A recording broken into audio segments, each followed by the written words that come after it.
498-এর যে মামলাগুলো, অর্থাৎ বধূ নির্যাতনের যে মামলা, সেগুলো আজকালকার দিনে এত পরিমাণ বেড়ে চলেছে। অ্যাকচুয়ালি এই মামলাগুলোতে কি হচ্ছে, যে হাজব্যান্ড এবং তার ফ্যামিলির লোকজন, তার রিলেটিভ সবাইকে জড়িয়ে দেওয়ার যে প্রবণতা মামলার মধ্যে, সেটা বেড়ে চলেছে। এই বিষয়ে বিভিন্ন হাইকোর্ট, মাননীয় সুপ্রিম কোর্ট বিভিন্ন সময় বিভিন্ন অবজারভেশন দিয়েছেন। মাননীয় সুপ্রিম কোর্ট কি বলছে, যে এই ধরনের ঘটনাগুলো ডেস্ট্রয় দ্য ইনোসেন্ট ফ্যামিলি। অর্থাৎ ভাবুন কি ধরনের কড়া পর্যবেক্ষণ, ডেস্ট্রয় দ্য ইনোসেন্ট ফ্যামিলি। এবং এই মামলাগুলোতে কেয়ারফুলি ইনভেস্টিগেশনের কথা বলছে। অর্থাৎ চাইলাম, থানায় গেলাম, মামলা করলাম এবং সবাইকে জড়িয়ে দিলাম, এবং তারপরে যে পুলিশি ইনভেস্টিগেশনটা হচ্ছে, অ্যাকচুয়ালি পুলিশ অনেক সময় চাপে পড়ে মামলাগুলো নিতে বাধ্য হয়।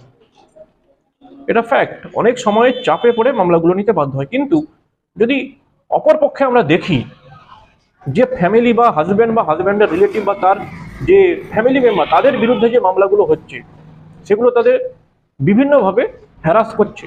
শুধু হ্যারাস নয়, সোসাইটিতে তাদের একটা কলঙ্কের দাগও লেগে যায়। সেই জন্য মাননীয় সুপ্রিম কোর্ট কিন্তু এই ধরনের অবজারভেশন দিচ্ছেন, যে ডেস্ট্রয় দ্য ইনোসেন্ট ফ্যামিলিজ। সেখানে তদন্ত বা ইনভেস্টিগেশন খুব কেয়ারফুলি করার জন্য কিন্তু নির্দেশ দিচ্ছেন মাননীয় সুপ্রিম কোর্ট।